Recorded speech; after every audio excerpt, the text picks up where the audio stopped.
Welcome to the Retrospect podcast, a show where people come together from different walks of life and discuss a topic from their generation's perspective. My name is Ian, and as always, I'm joined by Stoney. Hello. And Jason. Hello, everyone. How's it going?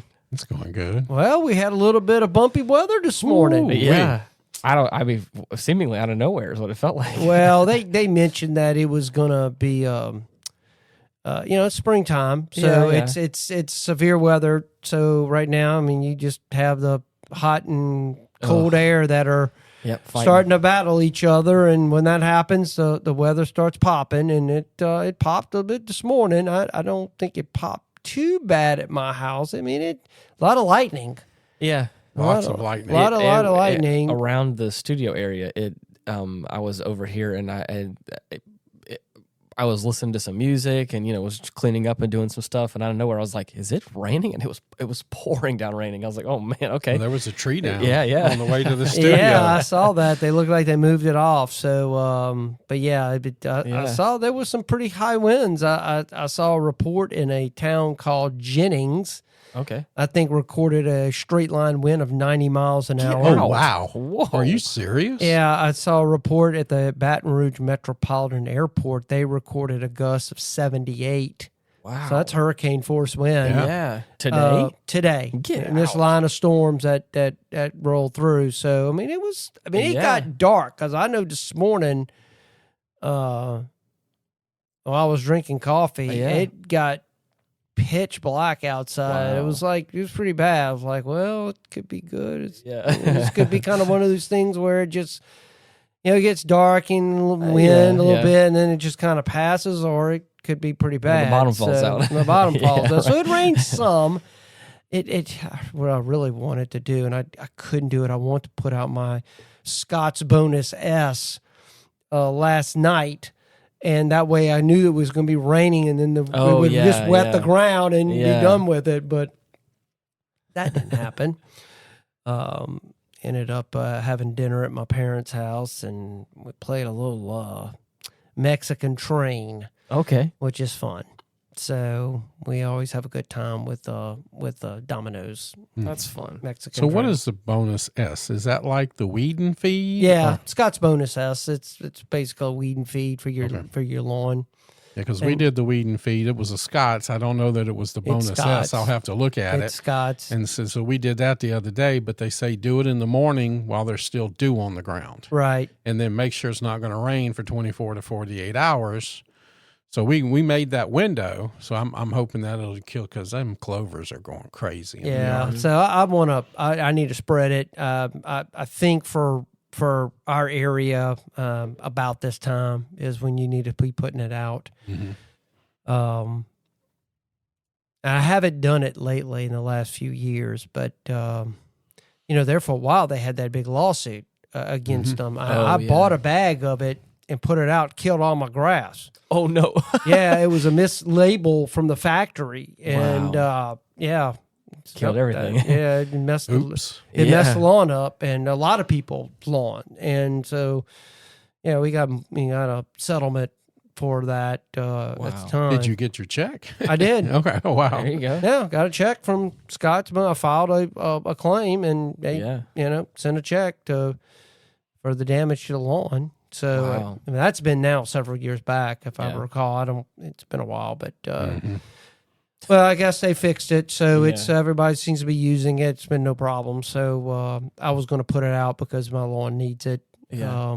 We definitely needed it. Those clovers and the weeds. Right now, the grass is dead. Every once in a while, you get a little bit of shoot it's still of green. early. It's still early. It's coming. But it said do it right before the grass really starts to take off, and so I think we hit it. But the clovers are growing, and so I'm just hoping it just kills those and the grass comes back.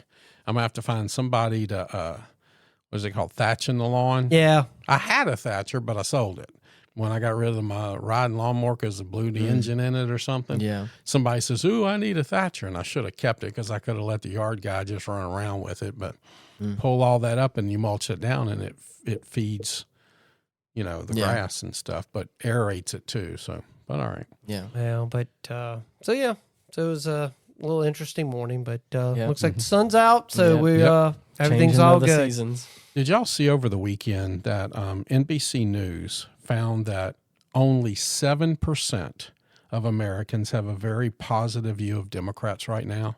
I think that's kind of interesting. But in an interesting twist, 7% of Americans also believe that chocolate milk comes from brown cows. And no, I'm not really joking. I really kind of wish I was. But I'm willing to bet that that's the same 7%. Well, none of that surprises me. Anytime they go out there and just interview people on basic civics, the level of ignorance of this society, of where we're at right now. I never thought that I was super good at like geography, like knowing certain countries. Like there's some like smaller countries, especially over like in the Europe area, that I don't quite know exactly where they are. But I think I have a pretty good knowledge of it. I've seen some videos online of some people like not knowing what certain states are, or like very big countries, and are just like just pointing at somewhere on the map that is like so obscure and weird. And I'm like, maybe I am smarter than I think I am. Well, there's a lot of ignorance, and it doesn't surprise me and I think that's now reflected in our politics. There is a lot of really don't know how finance works and inflation and where all that comes from and money and just how things are funded and the level of funding. And one group says, "Oh, you're cutting." Another group says, "No, we're maintaining the same levels we did before." But it's just just this whole mess that we're in right now with. It's just sad. Well, people just kind of need to keep their mouth shut. AOC called Elon Musk unqualified. That's almost like a bartender calling a rocket scientist stupid. Yeah. Wait a minute. Yeah, exactly. Exactly. Yeah. Exactly. And it's just, to me, have if you're going to disagree with something, at least have some intelligent response to what they're doing. No one should be against finding waste and fraud in our where our tax dollars are spent. Well, they have these multitude of videos. No one should be against that. I mean, it just blows my mind that some people are. Over the last weekend of Obama saying, "Oh, there's all this waste." Bill Clinton came in and fired 370,000 federal workers when he came into office for waste. But now what they did was that was the end around, because then they hired all these private people to do the same job to where they could hide shit. Right. But it's still, everybody says there's waste. This is the first time we're actually really doing something about it. That's the whole deal. Is no one really wants to. It's waste until it's my pot of money. Then it's not waste. Yeah. Then it's not waste. So, but we'll see. It's the last 2 months have been 2 months, 3 months has been very active. Well, they're almost up to what, $2 trillion that they found in waste. It's wow. Trust me. Right now, it's like $1 trillion a month that they're finding. And the sad part about it is for all intents and purposes, it's borrowed money. It's borrowed money. It's stolen money. It's borrowed money because basically every expense right now is being unwritten because we're borrowing everything. So that means someone's buying our debt. Yeah. So I'm not gonna. It's there's arguments back and forth, and some say Elon Musk, he's not qualified to do what he's doing, and you could simply say, well, who was supposed to be doing this? Well, then they'll come back and say, well, the inspector generals that Trump fired, and I said, well, did they find any waste and abuse while they were in there? And I guess it would be zero. So, the argument may be saying, okay, well, then if you're not going to do it, then why are you here? And we're just going to get somebody else to do it. And unfortunately, no one really wants to uncover that. It's sort of like, I'd rather keep it hidden. We all know what's going on. As long as I get mine, well, then I don't care. And unfortunately, it's just going to, and unless the whole system collapses, and then we're all screwed. But nobody cares about that because we always feel like it's always going to be there. Mm. Maybe it will, maybe it won't. We don't know. The Romans thought it was too. Well, I mean, so did Genghis Khan's empire. Everybody thinks is everything is permanent, and it's just not. And the things can be fixed, but you got to be willing. It's political will to fix things and to really fix things. And unless you're willing to do that, I mean, it's hard to get people. Look, at the end of the day, and it applies to all of us, we always seek the easiest route. Mm-hmm. We do. And human beings are the same when it comes to that. If I have an out and this is easier, I'm going to take that route, right? It kind of goes against the old, I hate to kind of bring in religion, but I find it funny that, it's easier for the rich man to enter the eye of a needle than for the rich man to enter the kingdom of God or something along those lines. I find that there's an analogy there. Anything worthwhile is hard. Mm-hmm. It just is. It's easy to kind of go the easy way. And so I think I agree with that. Yeah, we are we gotta fix this because if we don't, it's we're screwed. We just are. Whether Musk does it or whoever else does it, but nobody else is taking the time. Oh yeah, to do it. So, but that's not why we're here. Yeah, what are we here about? Yeah, and I know our listeners are probably saying, "What are y'all going to talk about today?" Yeah. So, kind of a long intro there, guys. Sorry about we that. apologize. Sometimes we get off on a tangent, but they saw the title. They know what they're But the thing about this is why we even brought this up was during the time when, and just it looks like Pope Francis looked like getting better. He was in the hospital with double pneumonia, and so. Guess what starts kind of playing on some feeds and people start talking about was the prophecy of Saint Malachy and what exactly that is.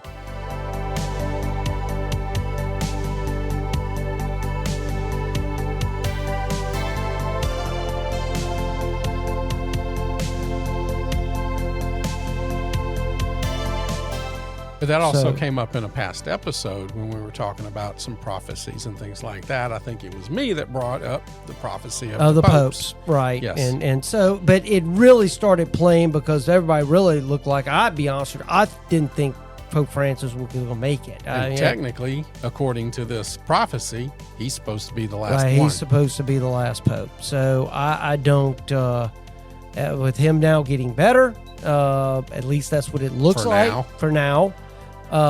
Yes, there is this prophecy of the popes, and we thought it would be interesting to kind of broach this subject and talk about it a little bit. And there are plenty of resources out there to really kind of go in depth because there's a lot of stuff out there. Right, on this. we won't go into the level of the level of depth that this topic where you can go get some stuff where people really talk about it really in depth. But we're going to do our best to kind of give an overview of what this is all about, just kind of our own perspectives on this stuff and whether there's any legitimacy to this whole prophecy and what it's all about. And probably most people have never even heard of it. Oh, yeah.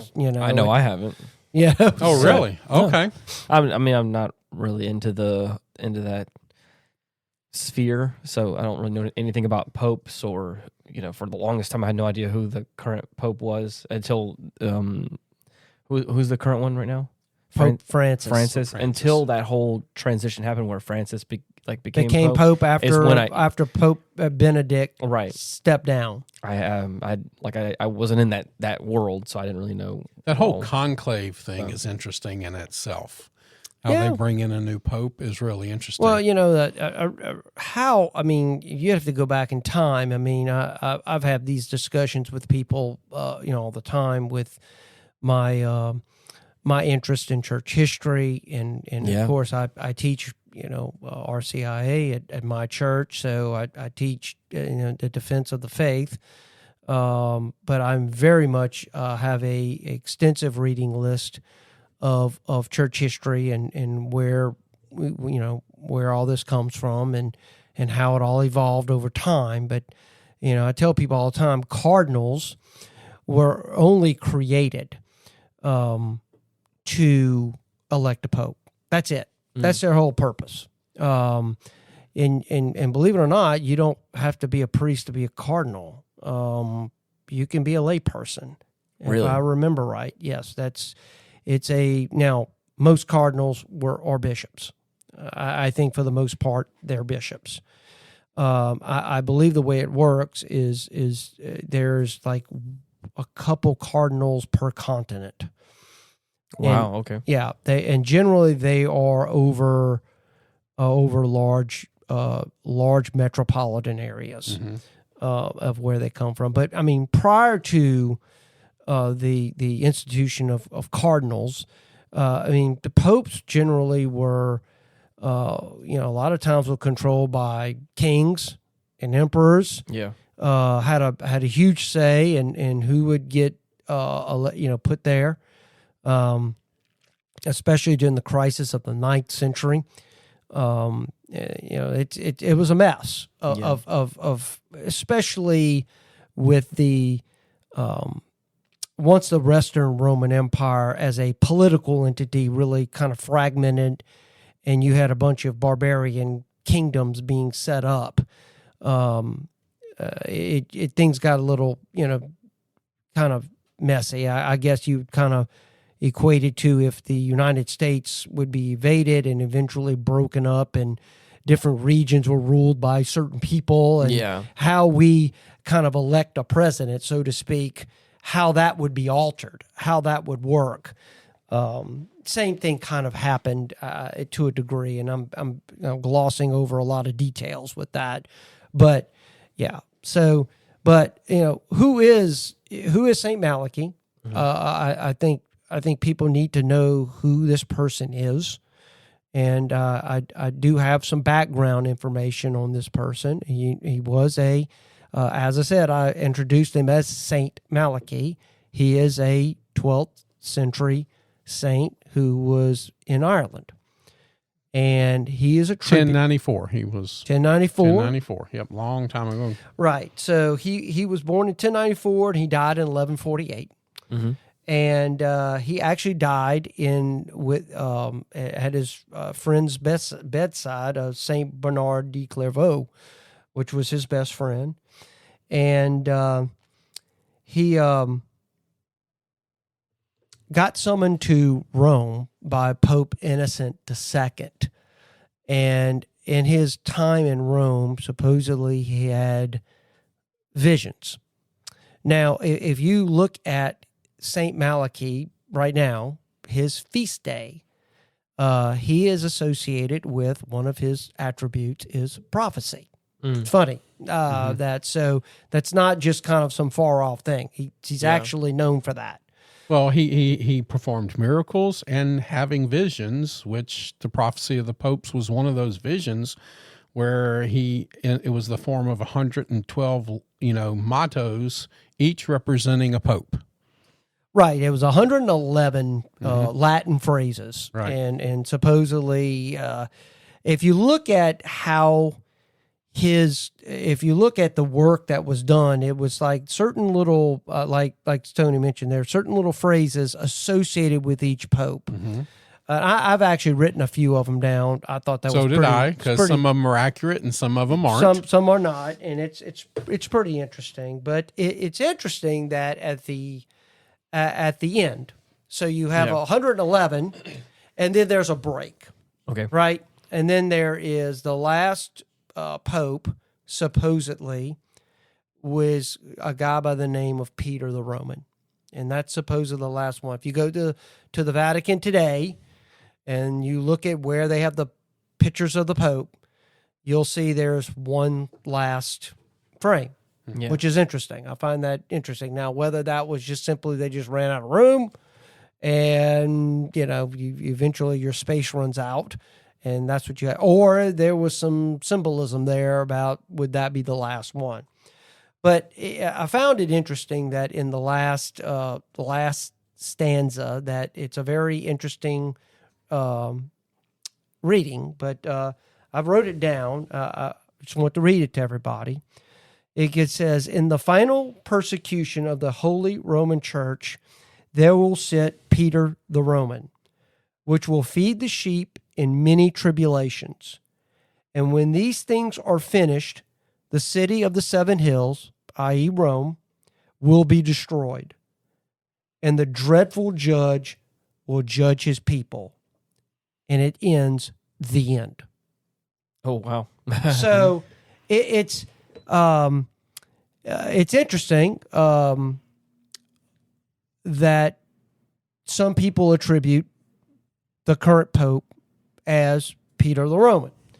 And now they make some connections because when Francis became pope, of course his name is not Francis, and we all know how popes adopt generally a name of a past pope or some sort of saint. A lot like monarchy, they do the same thing. Exactly. When you become christened, I think, or no, what is it called? Whenever you, the ceremony that you become, like you get coronation. Upon your coronation day, you get to choose your name that you'll be known by, and you can choose like one from history that you can adopt.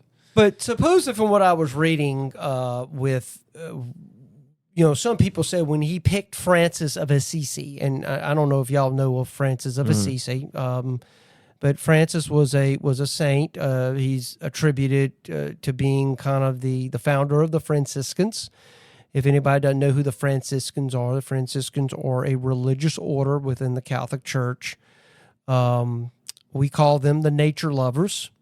Oh yeah, they're the ones that are kind of associated with animals and taking care of nature. So because Francis was known as supposedly he preached to the animals, and his stories of many birds and animals that would come listen to him as he would preach because nobody wanted to listen to him. So I will preach to the animals, and they came and listened to him. So he's known as the matter of fact in today's practice. Many people on the feast of St. Francis will bring their pets. Wow. And there will be a blessing of pets. So, but that's who he takes his name from. Francis was a Jesuit, which was different from most popes. Generally, Jesuits were not popes. He's the first Jesuit the first, pope. Right. So, now the Jesuits are generally tied to the black pope. There's supposedly three popes: the white pope, the black pope, and the gray pope. And the Jesuits kind of have always been the black pope. The white pope is the sitting pope, and the gray pope is supposedly the secretive, more day-to-day kind of stuff in the thing. But now it supposedly has combined the white and the black pope because he's the first Jesuit pope. Right, and to the Jesuits generally, and I actually personally, I've talked about it on this podcast, I attend a Jesuit retreat every year, and it's run by the Jesuits. The Jesuits were formed by Ignatius of Loyola in about the time of the Protestant Reformation. It was the Society of Jesus. It was the church's response to what was going on in Europe at that time with the church fracturing, and it was a way of re-evangelizing the people and trying to, most people associated with the Counter-Reformation, but that's where the Jesuits come from. They do swear allegiance to a supreme Jesuit. Matter of fact, when Francis became Pope, he went to the Jesuit superior. And basically, because him being Pope, he would have to, be, swear allegiance, or I forget the actual terminology. But Francis told him, he goes, no, you don't have to do that. So there's some things happen with that which are interesting. Of Francis is different in many ways than other popes. Francis has refused a lot of titles. A matter of fact, Francis had indicated that the conclave was to elect the Bishop of Rome, not Pope. He's the first one to really say this. Him being a Jesuit's a little different. He doesn't stay in the papal palace. He lives in an apartment. He kind of forsaked some of the normal things that previous popes did. So when a pope, when elected, it's generally traveled as the universal head of the church. Francis has never considered himself in that way, and which is kind of feeds some of this stuff that's going on with this prophecy and what people are seeing. But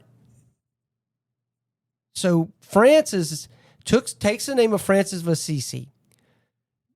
Where people are connecting Peter the Roman to Francis is that Francis of Assisi's real middle name was Peter, and his parents were both Romans. Oh. So they're drawing this conclusion that he's Peter the Roman.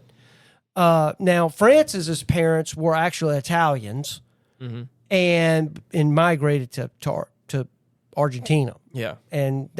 But his parents are actually from Italy.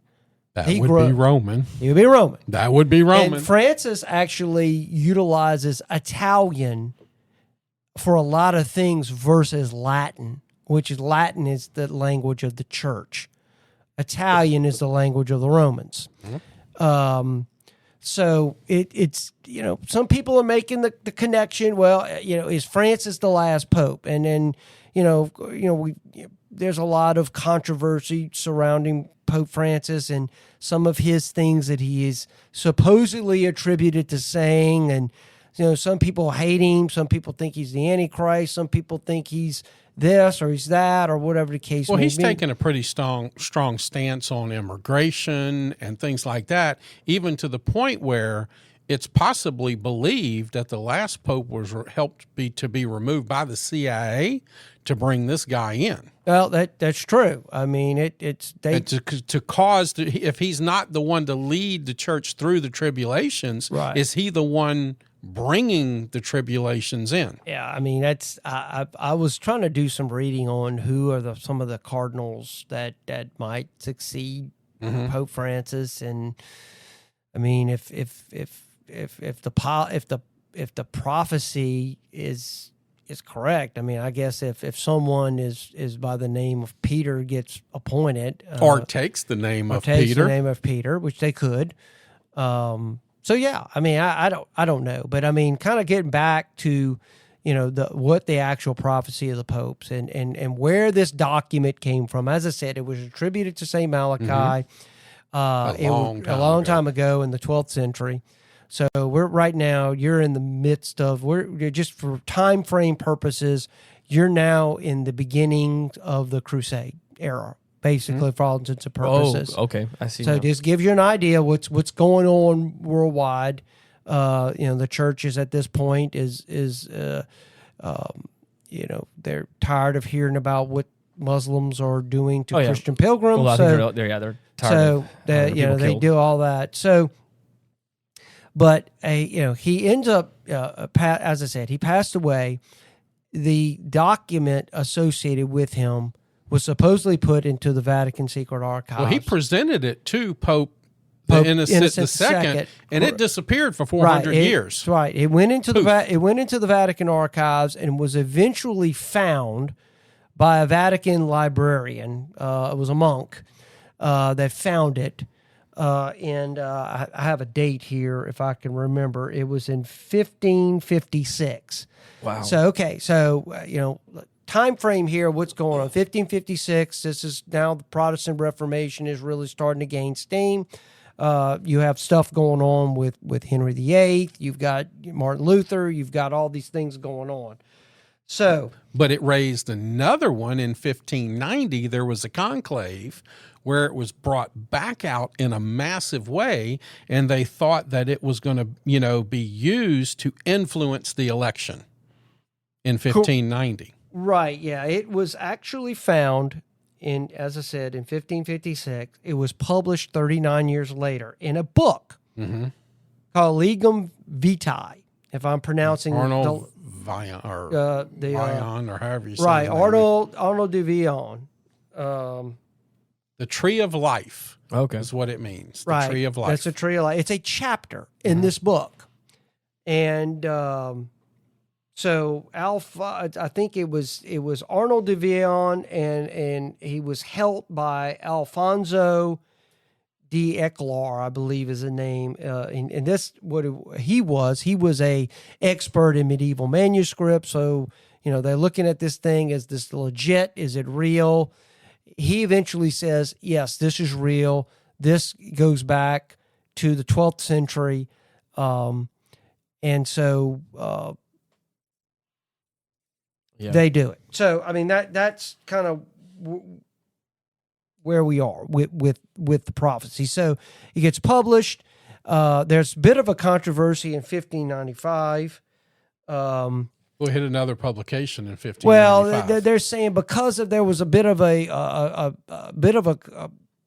controversy. Basically, the predictions that predate that, they don't really touch. It's just prophecies starting forward, I believe, with Celestine. I believe Celestine the Fourth. I think it's the second. Second was it Celestine? It's Celestine. I forget which one. I think it was the second. Was the second. Read. So. But yeah, it basically, as I said, it lists a lot of these popes. They have there's a phrase next to each name, and surprisingly, it kind of makes sense. It's like, okay, I can see some things here, parallels, yeah, right, that are working. So, it leads us, if it's real or not. It leads us to where we're at now. And if Francis is the last pope, and supposedly the city of the Seven Hills is going to be destroyed, which is Rome, what does that mean? What sort of tribulation are we talking about here? There's a lot of people right now in the world think that we're on a collision course with World War III. Oh yeah. Right. You've got. Now they say the city will be destroyed with fire, which could be nuclear. It could be nuclear. It could be. I've read some things that there are some super volcanoes located in that area. Oh, wow. That if that would erupt, that would basically, for all intents and purposes, destroy the city of Rome. Matter of fact, I saw one. Then of course, you don't know.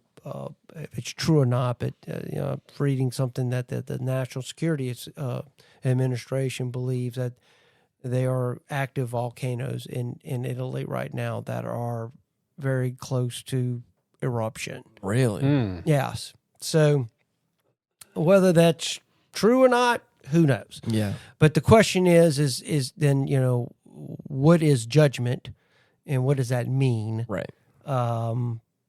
So. That's really the prophecy in a nutshell. It's as I said, this started being talked about. Really, it started being talked about when Francis became Pope. Well, that happens every time there's a new Pope. This prophecy kind of comes out because it intrigues people to know how close it is to the prophecy now. They really want to know. I think that's pops up. How close is this one? I just for example, I mean, I said I wrote down a few of these little sentences that I thought were interesting. In one of his verses, he described Pope Innocent X, and the phrase next to his name was "joyfulness of the cross."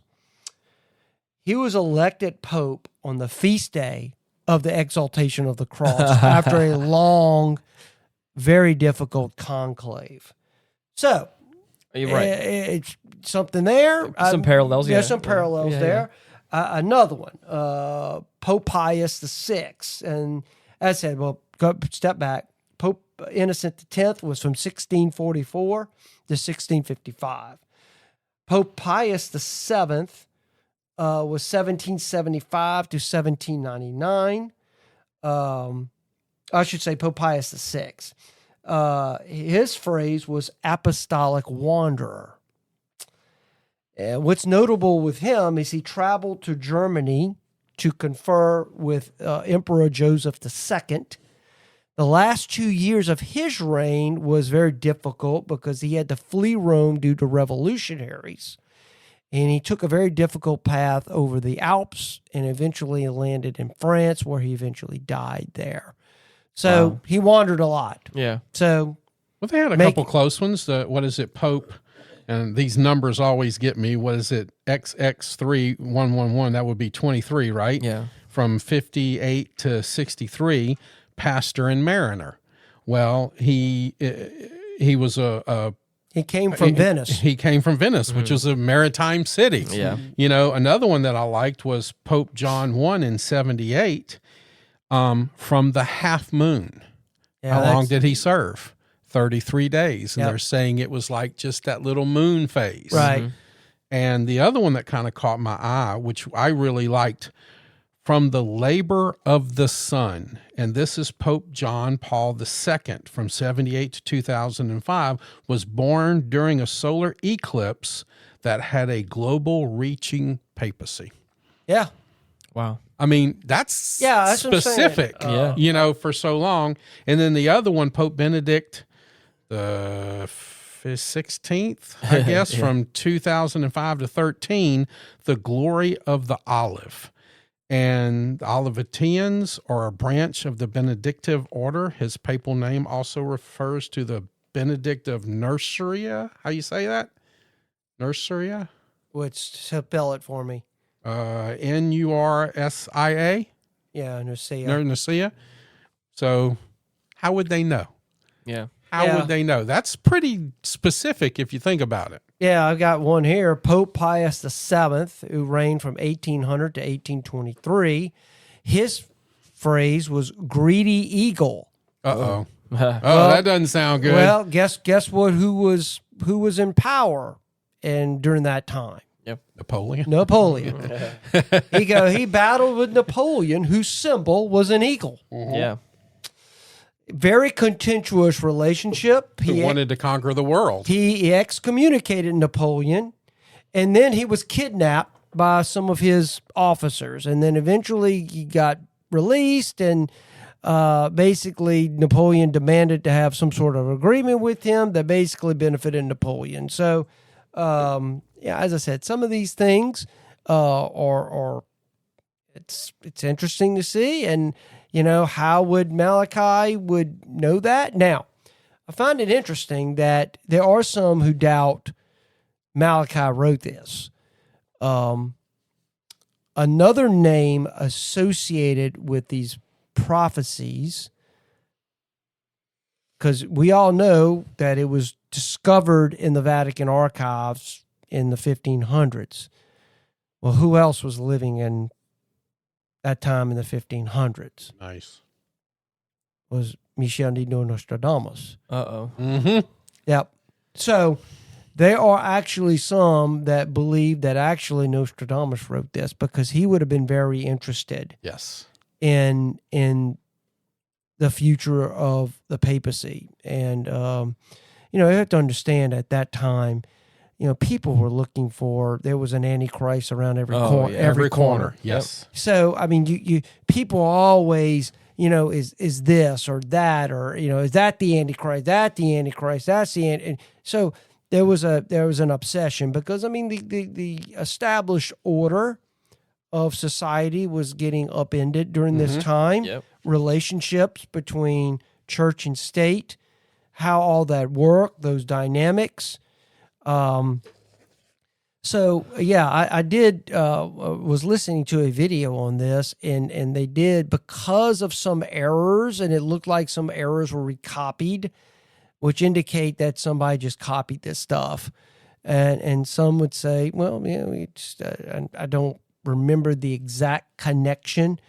I don't have that really articulated out of how Nostradamus' name got associated with this, but he was very much involved in, as we've talked about him before, with his astronomical predictions and how all that worked. So there are some that believe that actually, they used Malachy's name because Malachy was known, with prophecy, as I mentioned earlier, his feast day, and that's how he's known. Matter of fact, Ian, can you find out when exactly is Malachy's feast day? I'm curious because I didn't write that down. Let's see. It is. Well, I'm seeing his death date, but I'm not. Hold on, let's see.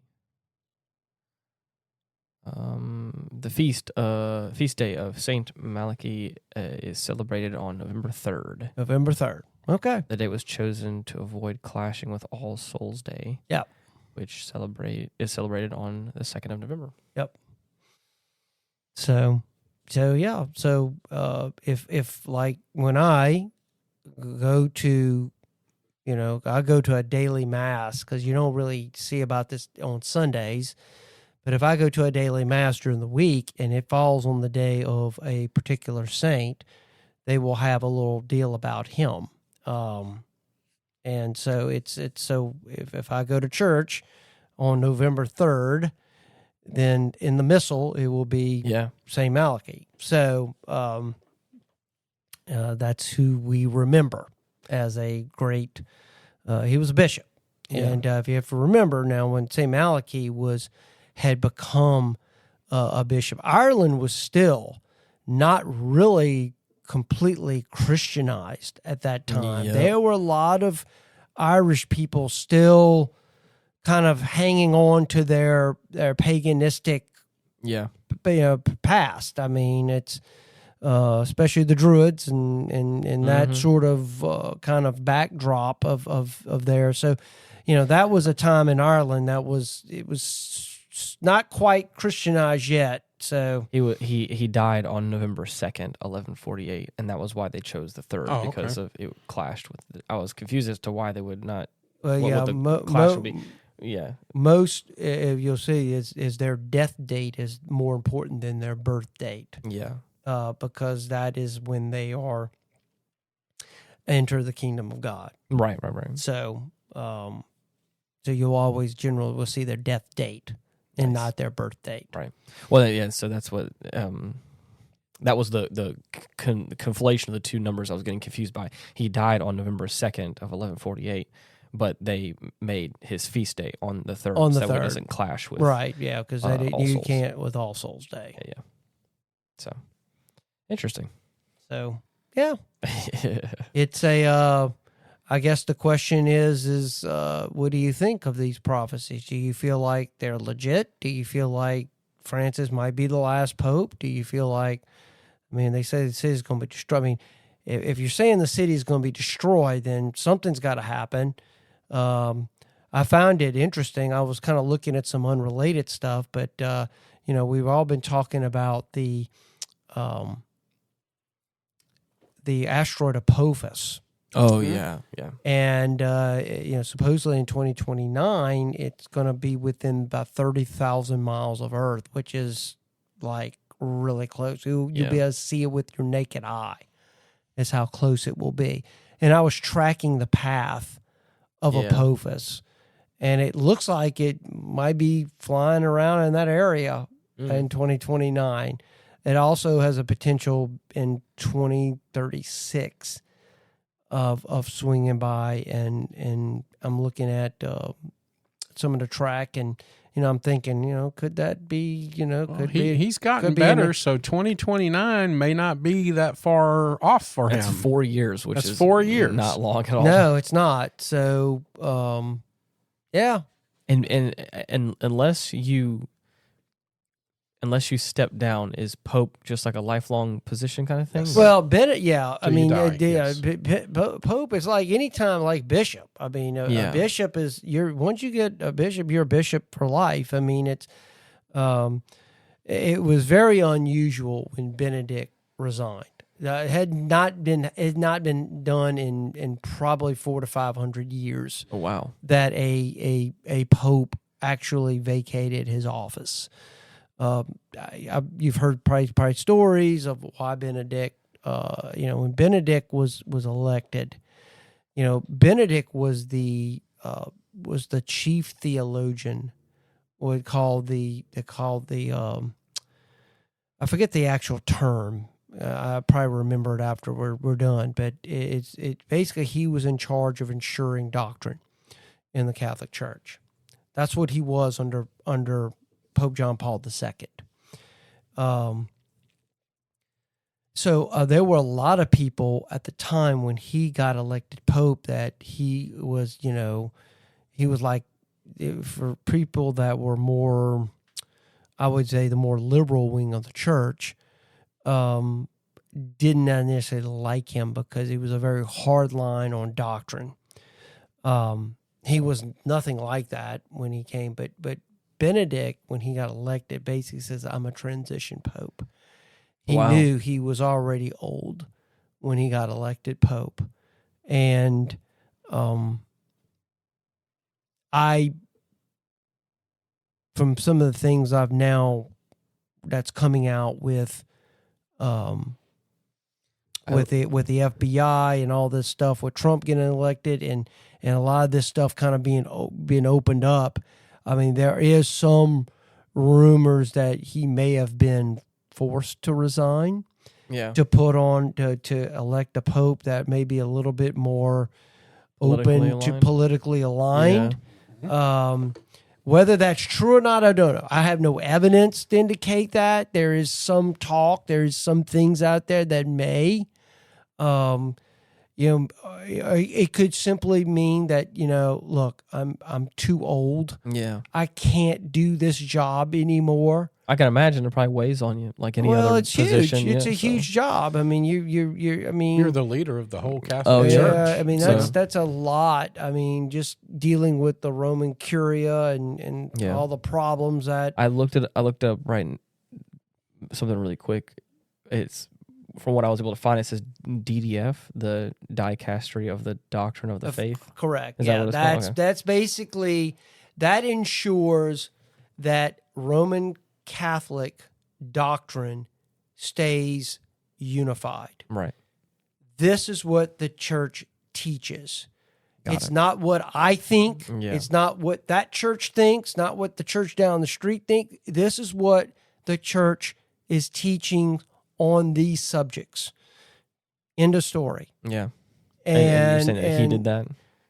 Huh? You were saying that the previous pope did that? Or right. Okay, that was his job, was to ensure that anything that came up, like, for example, if you have a bishop in, many people heard, you may have heard, it's liberation theology. Mm-hmm. Okay. It kind of came out of South America. Yeah. A lot of people accuse Francis of being kind of adopting that sort of theology. Interesting. But liberation theology has been condemned. Okay, because it's how it's presented is not actual church teaching. That's just kind of one example. Or you have a particular bishop that may be saying something. Now, you just saw with Francis, with Pope Francis, you had Bishop Strickland in Dallas, who was very critical of some of the things, and he didn't really get excommunicated. He got relieved of his duties as bishop. And how often does that happen? Doesn't happen very often, but it does happen sometimes. But as I said, Francis sometimes is not the most, and unfortunately, I don't want to say attribute things to him that what comes out in the media. Yeah, a lot of statements come out that these reporters take a snippet and then the way it's reported, well, the Pope said this. Well, not really. He didn't say that. How often does that happen? Exactly. So, I mean, we all are critical of somehow how the media never really tells the true story. I think a lot of times that happens with him. Well, wasn't Pope Francis, isn't he from Latin America? He is. He's the first Latin American Pope. Exactly. And this is where this ideology kind of comes from. Exactly. So that kind of plays into it a little bit. A lot of people are very critical of them. I think some of the pressures of maybe electing a Latin American Pope is to deal with what's going on in Latin America. Yeah. The church has been under tremendous stress in that region, where a country that was pretty much solidly Catholic for many, many years. There's been a lot of inroads of Protestant churches in Latin America.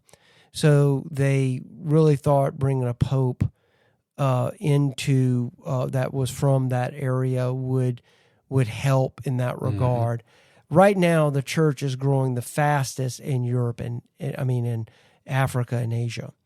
That's right now where the Catholic Church is growing the strongest. Some of the most conservative, hardline, doctrinal Catholics actually reside in Asia and Africa now, not in Europe. The Jesuits have always been primarily missionary and educational type things, but in the 20th century, they've kind of adopted this libertarian theology. Right. Yeah. And so a Jesuit becoming Pope, right. all of a sudden now they're wondering if this isn't a way to remove the church from its kind of,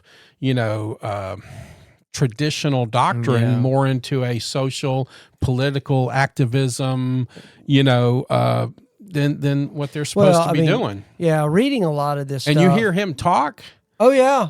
You hear him talk, and he's away from the traditional values. And I'm not knocking anything. I'm just saying, if you listen to him talk, he's breaking away from traditional values. Well, he's breaking away from a lot of what the church normally has emphasized. Yeah. I think what's happened is, good or bad,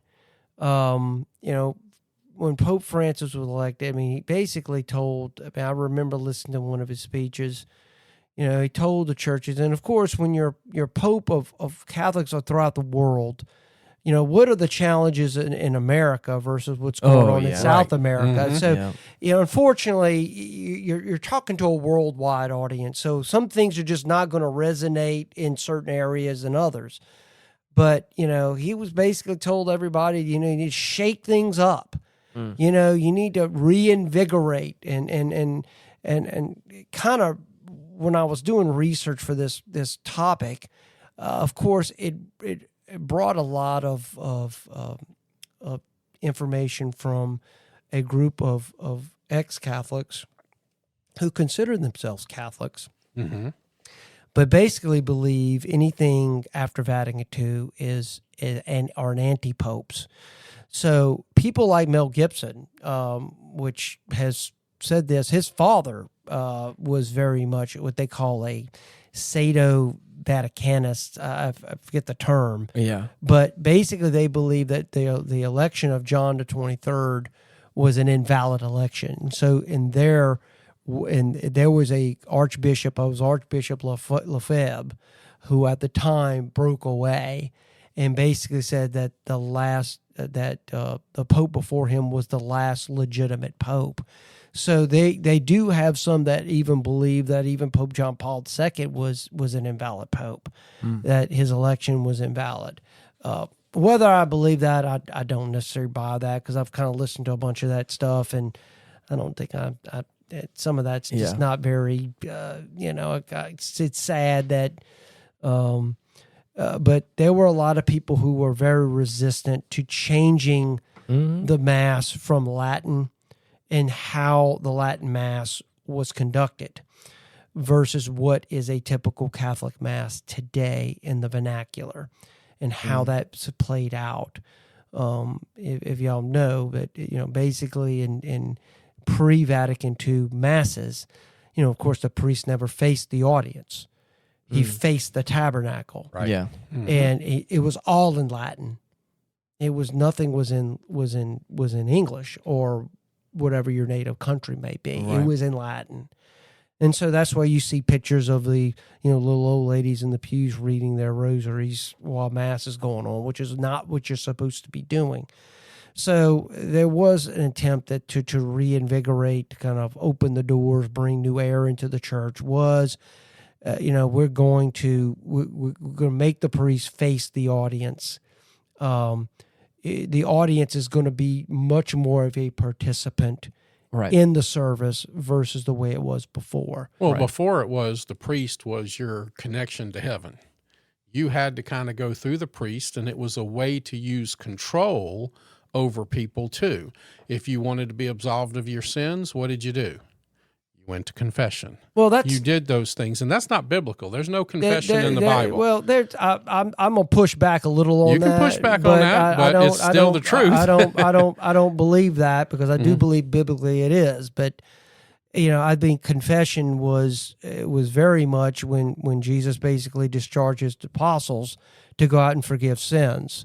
He could have easily told everybody, "Well, your job's done; it's over with.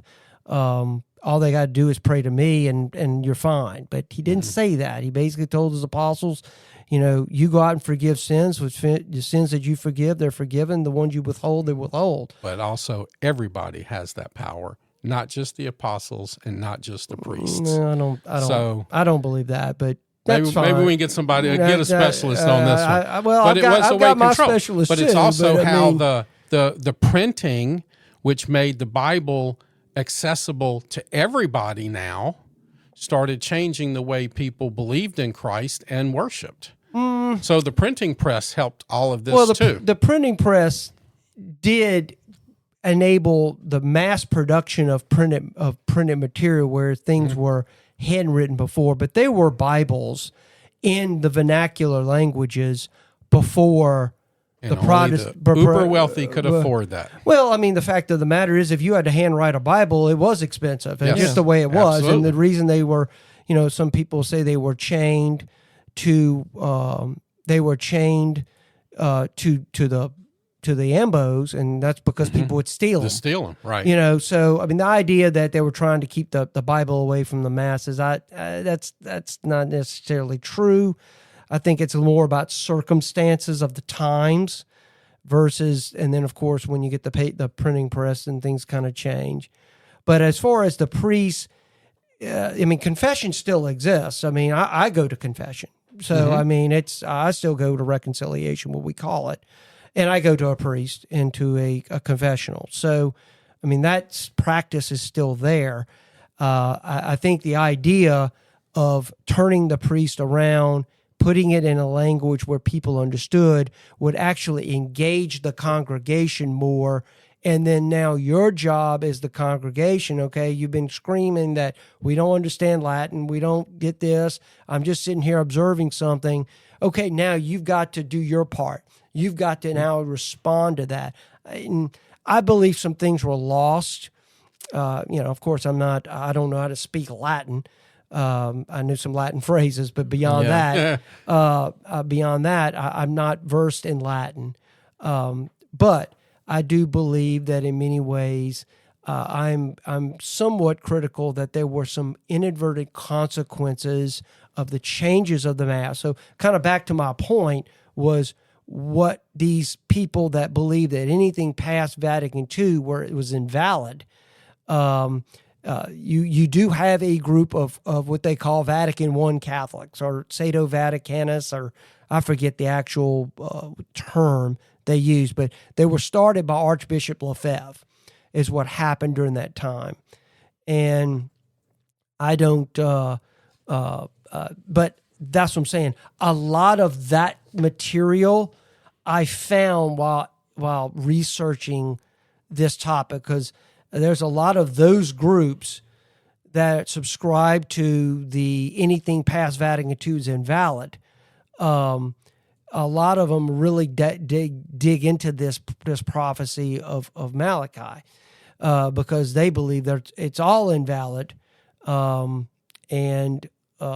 basically every pope from John the 23rd to present are anti-popes.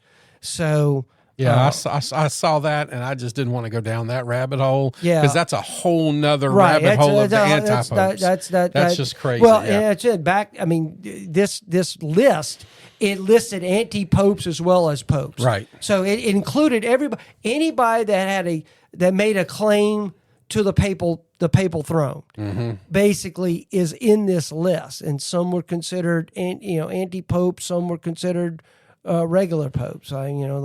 People would say during the Avignon papacy, they would be considered anti-popes, and I consider them to be anti-popes because the Pope sits in Rome. It doesn't sit in Avignon, France. Right.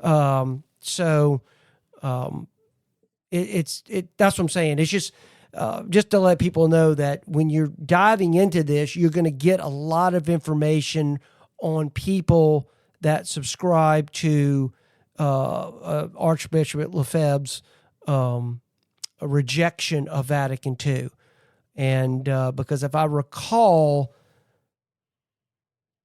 the Pope that eventually led, I think it was like on the third vote, he got elected, if I remember right. I have to go back and double check that. But I believe John, check to see that if John the 23rd, how many rounds of voting before he was elected, because he basically implemented Vatican II that he was basically carrying out the wishes of what the previous Pope wanted, but he never made it. I think his health, and he died. I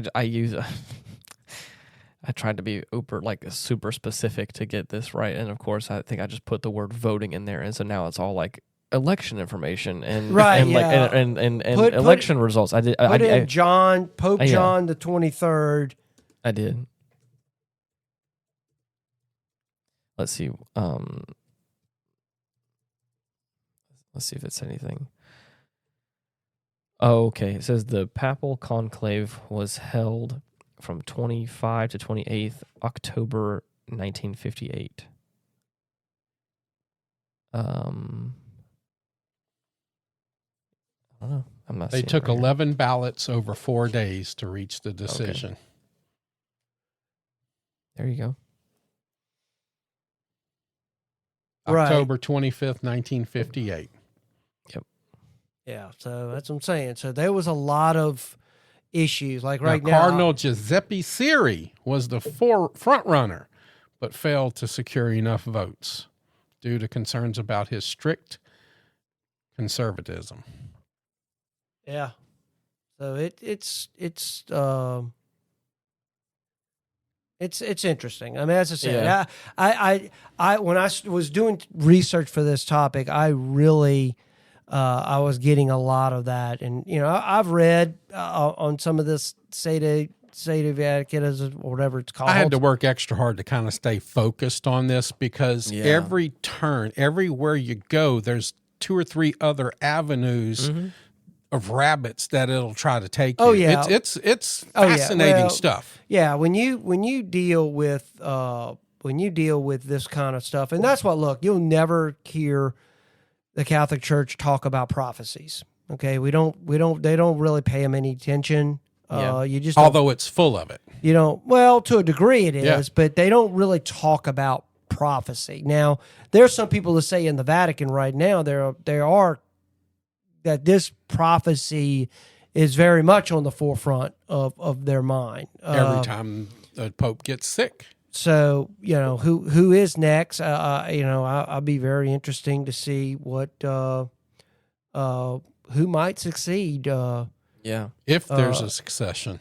If he's the last one and that your big rock comes down and burns up Rome. It could be a rock. It could be a rock. It could be the asteroid. What was his name again? Apophis. Apophis. That's right. Yeah, the Egyptian god of death and destruction, I believe, is what it's named after. But it's about the size of the Empire State Building. Wow, that would be enough to destroy a city plus some. I think I said if it struck the ocean, it would create about a 4.5 mile wide crater, which that's a sizable tsunami that would be created with something like that. Believe it or not, I saw one of the potential landing places for this rock is somewhere in the south part of the Caribbean Sea, around South America, which is not far from where the Chicxulub impact. Occurred. We're a little bit further away this time around, and that's not nearly as big as the Chicxulub or asteroid. I think that one was like 6 miles in diameter. So that's a planet killer. That's a planet altering type of device. Matter of fact, I've been watching a lot of shows on YouTube. Really did a great about an hour and a half show on what if the Chicxulub asteroid struck today and how that would play out. And it had actors in it. It was a documentary, and it showed different things going on in different parts of the earth. And it's really good. I highly recommend it. It's a really good show. But so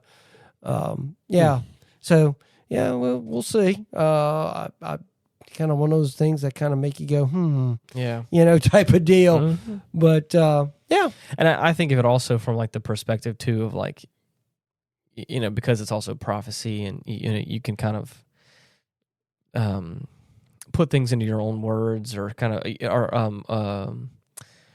how do you correlate certain things, like it's not, sometimes it could be 1-to-1, but sometimes it's also like a I can't think of the terminology for it, but it's like a type and shadow sort of thing, where it's not really like just because it says that Rome is going to be on fire, it doesn't mean it could actually be on fire. Like it could also mean that, like, I think of it from like a metaphorical sense of like something could happen. Right. Where, like, it could be. When you're dealing with prophecy, you don't really know how that plays out. Right.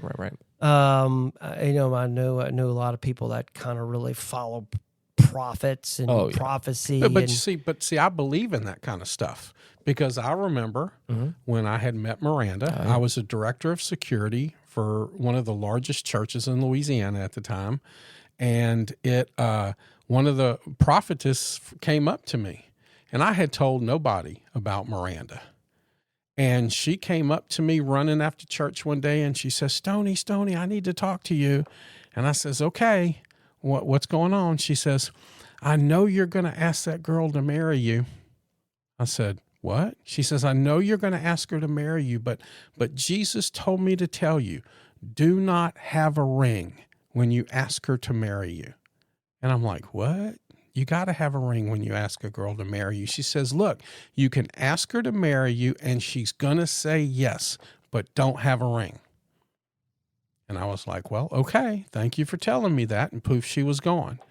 And then I guess it was that Friday or Saturday night, the next week, we were out to dinner, and I says, hey, Miranda, in 5 or 6 years, when I finally get the courage up enough to ask you to marry me, what kind of ring should I have? Oh, no, God, no, you do not have a ring, because I am so particular. And it was only a couple of weeks later when I asked her to marry me, but I didn't have a ring. But she did say yes. Mm-hmm. And I gave her a little box that had a little tag in it that said a ring of your choice. Yeah. But see, how did she know, number one, that I was going to ask Miranda to marry me? And number two, how did she know not to have a ring? Because I'd have messed that up. Mm-hmm. Right? So sometimes things can come true, can't they? Right. I'm not saying none of it's real. I'm just saying. No, but I agree with you. But what's the context of it? Yeah. When they were doing these prophecies 1,000 years ago, something being on fire, they saw maybe what they thought was fire. But what does that mean to us today? That could be a nuclear bomb. That could that could be a meteor hitting down Apophis or a volcano. Or a volcano. Yeah, right. So they just saw what they thought, right, and put it in their terms. And all I was saying was, like, what if? I mean,